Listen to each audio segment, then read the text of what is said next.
Assalamualaikum warahmatullahi wabarakatuh. Salam sejahtera untuk kita semua. Kembali lagi di mata pelajaran kuliah gambar teknik. Di sini saya akan menjelaskan tentang eh, proyeksi gambar teknik bidang Amerika. Nah, untuk contoh dari proyeksi bidang Amerika sendiri itu bisa dilihat di gambar seperti ini. Nah, untuk contohnya ada suatu bidang dengan pandangan depan seperti ini. Nah, pandangan depan di sini bisa dilihat ada dua bagian, di mana ada beberapa bagian yang tidak terlihat secara langsung sehingga diberikan tanda garis-garis seperti ini. Lalu untuk proyeksi Amerika sendiri, itu untuk urutannya bagian kiri itu ada di sebelah kiri, lalu bagian kanan ada di sebelah kanan. Jadi sesuai dengan urutan eh, proyeksinya, proyeksi atau pandangannya dari sisi penggambar.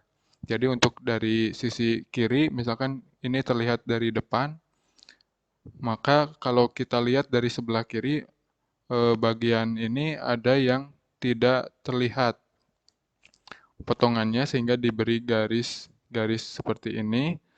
Lalu untuk tiga bagian yang lain, 1, 2, 3 ini terlihat karena kita melihatnya dari sisi bagian kiri. Lalu untuk perpotongannya itu tidak terlihat sehingga kita bisa menggambarkannya dengan garis titik-titik seperti ini. Lalu untuk sisi sebelah kanan, kebalikan dari yang sisi sebelah kiri. Bagian perpotongan di sini dapat dilihat di sisi sebelah kanan, sedangkan bagian yang di bawahnya, yang titik-titik ini, itu tidak terlihat, sehingga digambarkan menjadi tiga buah bagian yang bersinggungan atau terhalang, sehingga tidak bisa digambarkan secara langsung. Lalu jika kita melihat dari sisi bagian atas, maka dapat dilihat semua bagian itu menggunakan garis yang lurus, garis tipis lurus, tidak ada garis putus-putus. Karena kita melihatnya di bagian atas sehingga semua bagian bidang ini bisa dilihat dengan jelas. Nah, untuk tiga bagian yang di bawah ini bisa dilihat 1, 2, 3, lalu bagian yang ininya dari sebelah kiri maupun sebelah kanan itu adalah bagian sini dan juga bagian sini. Lalu jika kita melihat di bagian bawah, maka berbanding terbalik dengan bagian yang atas. Karena untuk bagian bawah kita seolah-olah melihat dari bagian bawah bidang. Sehingga bagian alas di bagian sini itu menjadi tidak terlihat. Sehingga kita menggambarkan menjadi bagian yang putus-putus seperti ini. Lalu untuk bagian samping, karena kita melihatnya dari bawah, maka akan terlihat, kecuali untuk beberapa bagian yang bertumpuk, seperti ini. Lalu untuk bagian belakang, itu berbanding dengan bagian dari depan, tampak depan. Jadi untuk bagian yang terlihat dari depan, itu pasti tidak akan terlihat di bagian belakang. Sehingga kita menggambarkan menjadi garis putus-putus, sedangkan untuk bagian lainnya yang bisa terlihat itu digambarkan dengan garis lurus tipis seperti itu. Lalu untuk proyeksi gambar Eropa itu bisa dilihat sebagai berikut. Di digambar suatu bagian depan dengan bagian seperti ini, lalu juga ada bagian atas, ini harus ke bagian atas ini, sehingga kalau kita melihat dari sisi sebelah kanan sini, maka nanti dapat dilihat ada perpotongan dua bagian, di mana bagian tersebut merupakan pencerminan dari sisi sebelah kanan.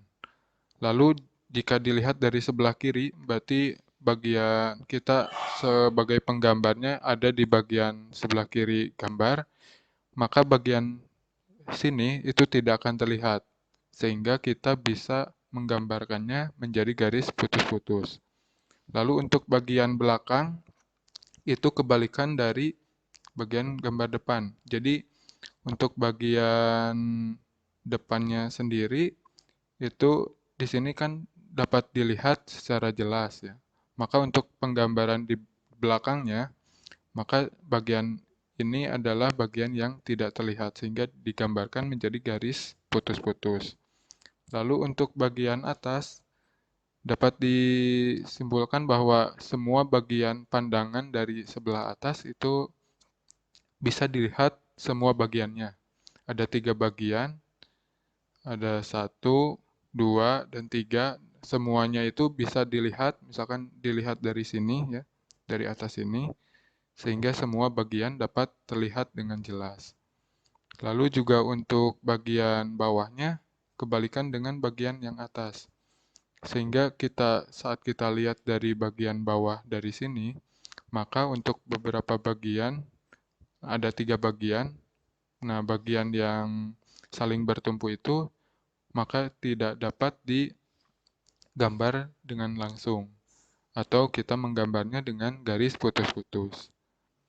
Nah, beberapa bagian yang penting dari proyeksi Eropa sendiri yaitu urutan dari eh, proyeksi bidangnya itu berkebalikan dengan proyeksi Amerika. Untuk bagian proyeksi Eropa, untuk penggambaran di kiri itu malah bagian kanan.